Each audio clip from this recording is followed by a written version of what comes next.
Hello दोस्तों, तो आज के इस वीडियो में हम बात करेंगे घटना चक्र की जीएस दृष्टि बुक के बारे में। ये इस सीरीज की पहली बुक है। जैसे कि पहली सीरीज है भारतीय इतिहास की, इसी तरह और भी सीरीज आती हैं। इसकी लगभग 7 बुकें आती हैं टोटल। तो ये फर्स्ट सीरीज है। इसकी और भी सीरीज जल्दी ही मैं रिव्यू करूँगा। अगर आप कहेंगे तो मैं जल्दी जल्दी कर दूँगा। वैसे तो जब भी मुझे टाइम मिलेगा तो मैं करता रहूँगा, ठीक है। तो चलिए बात करते हैं आज इसके बारे में डिटेल से। इसके बारे में जानेंगे कि ये बुक आपको लेनी चाहिए या नहीं है, कितनी यूज़फुल है और क्या क्या कॉन्टेंट इसमें आपको देखने को मिलेगा, किस एग्जाम के पॉइंट ऑफ व्यू से ज़्यादा इंपॉर्टेंट है और किस एग्जाम के लिए आपको इसको नहीं लेना है। अगर मैं बात करूं इसके प्राइस के बारे में, तो इसका जो प्रिंटेड प्राइस है वो 90 रुपये है, लेकिन ये आपको 70 से 80 रुपये के आसपास मिल जाएगी। ये मुझे 70 रुपये की मिली है। तो मुझे लगता है इस लिहाज से ये बुक बहुत ज़्यादा महंगी नहीं है। अगर इसके इंडेक्स को देखते हैं तो इसके इंडेक्स को 3 पार्ट में डिवाइड किया गया है। पहला पार्ट है प्राचीन भारतीय इतिहास का, इसको डिटेल से दिया गया है। लेकिन जो बाकी इसके पार्ट है मध्यकालीन भारतीय इतिहास और आधुनिक भारतीय इतिहास को, इसको जब स्टार्ट किया गया तब वहाँ इसकी इंडेक्स फिर से दी गई है। तो अलग अलग पार्ट की अलग अलग इंडेक्स दी गई है, एक ही बार में नहीं दी गई है। तो आप देख सकते हैं इसमें जो प्राचीन भारतीय इतिहास है तो इसकी कुछ इंडेक्स इस तरह है, बहुत ही डिटेल से दी गई है। इतिहास में समान परिचय से स्टार्ट किया गया है और लास्ट में प्राचीन भारतीय इतिहास का विविध है पूर्व मध्यकाल तक का, इसमें लगभग 1200 ईस्वी तक का दिया गया है। तो जो पहला पार्ट है इसका लगभग सफिशिएंट है। बात करें इसके कंटेंट के बारे में, इसके पाठ्यक्रम के बारे में, इसमें कितना सिलेबस कवर किया गया है, अगर उसके बारे में बात करूं तो इसमें जितना भी कंटेंट दिया गया है और बहुत ही ज़्यादा तथ्यात्मक दिया गया है। अगर आप इसमें थ्योरी खोज रहे हैं, इसमें आप किसी तरह की स्टोरी खोज रहे हैं, तो शायद वो चीज़ें आपको इसमें देखने को नहीं मिलेंगी। इसमें ज़्यादा से ज़्यादा चीज़ें आपको चित्रात्मक रूप में समझाने की कोशिश की गई है। इसमें काफ़ी सारे फ्लो चार्ट दिए गए हैं और ये बुक पूरी तरह से तथ्यात्मक है। इसमें जितने भी तथ्य दिए गए हैं वो बहुत ही अच्छे सीक्वेंस वाइज दिए गए हैं। हालांकि आपको कम शब्दों में समझाने की कोशिश की गई है, इसलिए अगर आप चाहते हैं कि इस बुक में कोई स्टोरी होती तो आप किसी भी तरह से कोई चीज़ें लिंक नहीं कर पाएंगे। ये थोड़ा सा मुझे कमी खलती है, लेकिन अगर एक तरह से देखा जाए तो ये चीज़ अच्छी भी है, क्योंकि अगर इसमें स्टोरी दी जाती तो ये बुक काफ़ी ज़्यादा लेंदी हो जाती। तो जिस पर्पज़ से ये बुक इशू की जाती है उस पर्पज़ को ये फुलफिल नहीं कर पाती। अब क्योंकि ये बुक पूरी तरह से इशू इसीलिए की जाती है ताकि आप कम टाइम पे इसको रिवाइज कर पाएँ या आपको जो की पॉइंट है उन चीज़ों को आप देख पाएँ, तो ये उस पर्पज़ को पूरी तरह से फुलफिल करती है। क्योंकि इसमें ज़्यादा ज़्यादा तथ्यात्मक जानकारी ही दी गई है और जितनी भी चीज़ें दी गई हैं वो बहुत ही ज़्यादा सीक्वेंस में, और जो फ्लो चार्ट है उनको बहुत अच्छे से अरेंज किया गया है ताकि चीज़ें आपको समझ में आ जाती हैं। इस बुक को जितना मैंने पढ़ा है काफ़ी अच्छे से मैंने इसको कवर किया है। इसमें काफ़ी सारी चीज़ें बहुत ही डिटेल से अलग अलग चीज़ें समझाई गई हैं ताकि आपको चीज़ें बहुत आसानी से समझ में आ जाएं। अगर आपको बहुत ज़्यादा फ्लो चार्ट समझ में नहीं आते हैं तो फिर हो सकता है कि ये बुक आपको बहुत ज़्यादा पसंद नहीं आएगी। अगर आपको स्टोरी ज़्यादा पसंद आती है तो फिर ये बुक आपके लिए बिल्कुल भी नहीं है। अगर आप ये बुक पीसीएस वगैरह के एग्जाम के तैयारी के पर्पज़ से ले रहे हैं तो बिल्कुल मत लीजिएगा, क्योंकि ये बिल्कुल आपके लिए वेस्ट ऑफ मनी होगी। क्योंकि इसमें पूरी तरह से तथ्यात्मक जानकारी दी गई है। हाँ, हालांकि अगर आप एग्जाम टाइम में इसको रिवाइज करने के लिए, की पॉइंट को याद करने के लिए अगर आप इस बुक को लेना चाहते हैं तो फिर ये थोड़ा बहुत आपके लिए यूजफुल हो सकती है। इसके अलावा अगर आप वनडे एग्जाम के लिए लेना चाहते हैं तो ये बुक बहुत अच्छी है। अगर आप ग्रुप डी, यूपीटीपीएससी जैसे एग्जाम्स के लिए लेना चाहते हैं तो ये बुक मुझे लगता है कि आपके लिए बहुत ही ज़्यादा वर्थ इट है। इसके अलावा आप देख सकते हैं जैसे कि हड़प्पा कालीन जितने भी स्थल थे उनको बहुत ही ज़्यादा अलग अलग डिफाइन किया गया है। हड़प्पा संबंधी जो भी चीज़ें फैक्ट हो सकते थे, मोहनजोदड़ो संबंधी जितने फैक्ट हैं, लोथल संबंधी जितने फैक्ट हैं, चंद्रहुदरो, कालीबंगा, धौलावीरे संबंधी जो अलग अलग फैक्ट हो सकते हैं उनको उसी हिसाब से समझाने की कोशिश की गई है। हालांकि इसमें जानकारी जो भी दी गई है वो तथ्यात्मक रूप में पूरी जानकारी दी गई है। इस लिहाज से मैं इसको बहुत ज़्यादा अप्रिशिएट करता हूँ इस बुक को।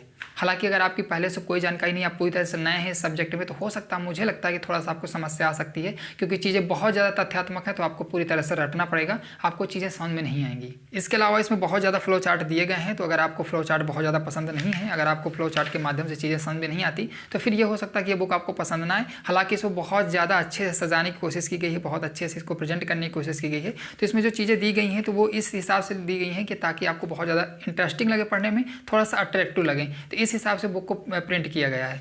तो मुझे लगता है कि ये बुक थोड़ा सा आपके लिए अट्रैक्टिव हो सकती है। अगर आपको इंटरेस्ट नहीं आ रहा पढ़ने में तो इस बुक की डिज़ाइन को देखकर थोड़ा सा इंटरेस्ट जाग सकता है। बाकी चीज़ें इसमें बहुत ज़्यादा सिंपल वे में दी गई हैं, मुझे तो बहुत ज़्यादा पसंद आई। लेकिन अगर आपको चीज़ें डिटेल में पढ़ना पसंद है तो फिर ये बुक आपके लिए नहीं है। इस बुक में हिस्ट्री का वो सारा सिलेबस कवर करने की कोशिश की गई है जितना कि पॉसिबल हो सकता था। इसमें जो प्राचीन भारतीय इतिहास है उसको भी बहुत अच्छे से कवर किया गया है, जिसमें मौर्य वंश से संबंधित जितने भी, देखिए अलग अलग जितने भी शासक रहे हैं उनके अलग अलग जो भी तथ्य हो सकते हैं, इस तरह से जो अरेंज की गई हैं चीज़ें, ये चीज़ काफ़ी ज़्यादा अच्छी हैं। आप देख सकते हैं कि इसमें जैसे बिंदुसार संबंधी जो तथ्य हैं वो अलग हैं, सम्राट अशोक संबंधी जो तथ्य हैं वो अलग हैं। इसी तरह आपके जितने भी शासक हैं या जितने भी अलग से फैक्ट हो सकते हैं, तो एक पर्टिकुलर व्यक्ति या स्थान के लिए अलग अलग जो सारणी बनाई गई हैं, कॉलम बनाए गए हैं, उन्हीं में उनके जितने जितने भी सारे फैक्ट हो सकते हैं उनको अरेंज किया गया है। यहाँ से आप देख सकते हैं मध्यकालीन भारतीय इतिहास से स्टार्ट है और यहाँ की जो इंडेक्स है वो सिंगल दी गई है, जैसा कि मैंने बताया कि इसमें स्टार्टिंग में ही तीनों पार्ट के इंडेक्स नहीं दी गई हैं जिस तरह की अन्य बुक्स में दिए होते हैं। यहाँ से आपको देखने को मिलेगा भारत में मुस्लिम आक्रमण, अल-बरूनी वगैरह जैसे कुतुबुद्दीन ऐबक, इल्तुतमिश, तो अलग अलग पार्ट दिए गए हैं। जैसे एक कुतुबुद्दीन ऐबक से जितने भी मिलते हुए तथ्य हो सकते हैं, उनसे संबंधित जितने भी तथ्य हो सकते हैं वो अलग कॉलम में है। इसके अलावा इल्तुतमिश के अलग कॉलम में है, रजिया सुल्तान से संबंधित अलग कॉलम में है। इस तरह जो भी संबंधित हो सकते हैं अलग अलग व्यक्ति से, अलग अलग स्थानों से, वो अलग अलग कॉलम में दिए गए हैं। अगर प्राइस के पर्पज से भी देखा जाए तो ये बुक उतनी ज़्यादा कॉस्टली नहीं है। अगर आप लेना चाहते हैं तो आप ले सकते हैं। अगर आपके पास लुसेंट है, लुसेंट के अलावा अगर आप हिस्ट्री पढ़ना चाहते हैं कम टाइम में, तो फिर आप ये बुक ले सकते हैं। मेरे हिसाब से इसके जितने भी पार्ट आते हैं, 7 पार्ट आते हैं, 7 पार्ट आते हैं, वो सभी के सभी बहुत ज़्यादा महत्वपूर्ण है। उनमें सभी में तथ्यात्मक जानकारी दी गई है, तो बहुत ज़्यादा मोटी भी नहीं होगी और आपकी सारी जानकारी जो है वो तैयार हो जाएगी। जैसे कि आप देख सकते हैं विजयनगर साम्राज्य है, दिल्ली सल्तनत कला एवं स्थापत्य है, इसके अलावा उत्तर भारत एवं दक्कन के प्रांतीय राजवंश, दिल्ली सल्तनत साहित्य है, सल्तनत काल है, तालीकोटा का युद्ध है, चंदावर का युद्ध है, घाघरा, तैमूर जैसे युद्ध हैं। तो ये सारी चीज़ें हो गई मध्यकालीन भारतीय इतिहास से। शेरशाह, मुगल राजवंश, बाबर जैसी ये सारे टॉपिक हैं इसमें। गुरु नानक एवं सिख संप्रदाय से संबंधित टॉपिक है। इसके अलावा हम बात करते हैं अब आधुनिक भारतीय इतिहास की, तो आधुनिक भारतीय इतिहास यहाँ से स्टार्ट है। इसकी जो इंडेक्स दी गई है वो बहुत ही ज़्यादा डिटेल से दी गई है। अलग अलग चैप्टर, अलग अलग टॉपिक, सब लिखे गए हैं, अलग अलग हेडिंग लिखी गई हैं ताकि आपको चीज़ें बहुत अच्छे से समझ में आ जाए यहीं से। तो लगभग इसमें सारी वो चीज़ें, सारे तथ्य कवर करने की कोशिश किए गए हैं जितना कि पॉसिबल हो सकता था इस बुक के साइज़ के हिसाब से। तो मुझे लगता है कि ये बुक आपके लिए इंपॉर्टेंट है सभी वनडे एग्जाम के लिए, तो आप इसको ले सकते हैं। अगर मुझे समय मिला तो मैं, अगर आप बहुत सारे लोग कमेंट कर देते हैं तो मैं हो सकता है इसको बुक को करवा ही दूँ। एक वीडियो में पूरी बुक कंप्लीट करवा दूंगा। अगर 2 से 3-4 घंटे का जो भी वीडियो बनेगा मैं इसको कंप्लीट करवा दूंगा पूरा, एक ही वीडियो में। तो आप कमेंट करिएगा जिन लोगों को ये पूरा वीडियो चाहिए इस बुक का। यहाँ से आधुनिक भारतीय इतिहास का जो पोर्शन है वो स्टार्ट है। आप देख सकते हैं इसमें इस तरह से चीज़ें दी गई हैं। हालांकि वीडियो में सब चीज़ें शो कर रही होंगी, आप चाहें तो पॉज करके पढ़ भी सकते हैं। तो मुझे लगता है कि आपको बहुत ज़्यादा डिटेल से बताने की जरूरत है नहीं है इस बुक के बारे में, क्योंकि चीज़ें आपको दिख रही होंगी तो आप पॉज करके देखेंगे तो आपको चीज़ें समझ में आ जाएंगी। हालांकि जैसा कि मैं बता ही चुका हूँ कि ये पूरी बुक टोटल 112 पेजेस की है, तो जिस लिहाज से देखा जाए तो बहुत ज़्यादा मोटी नहीं है। इसमें काफ़ी ज़्यादा मैप भी दिए गए हैं, जहाँ ज़रूरत है वहाँ थोड़ा थोड़ा मैप दिए गए हैं। हालांकि मैप बहुत ज़्यादा डिटेल से तो नहीं है, लेकिन जहाँ ज़रूरत है वहाँ दिए गए हैं। इस तरह की आपको इमेजेस में मिल जाएंगी जो नृत्य से संबंधित हैं, जो वहाँ के त्योहारों से संबंधित है, ऐसी कुछ इमेजेस भी मिल जाएंगी जो कि आपको बहुत ज़्यादा हेल्प करेंगी चीज़ों को समझने में और याद करने में। ऐसे कुछ फ्लो चार्ट आपको मिलेंगे पूरी बुक में और ऐसे ही टॉपिक सारी बुक में दिए गए हैं। हालांकि ये बुक आपको थोड़ा भी मुझे लगता है कि पसंद आ रही होगी। अगर आप पसंद आ रही हो तो मुझे कमेंट में ज़रूर बताइएगा कि ये बुक हमें अच्छी लगी, तो मैं इसका जो वीडियो है वो बनाने की जल्दी से जल्दी कोशिश करूँगा।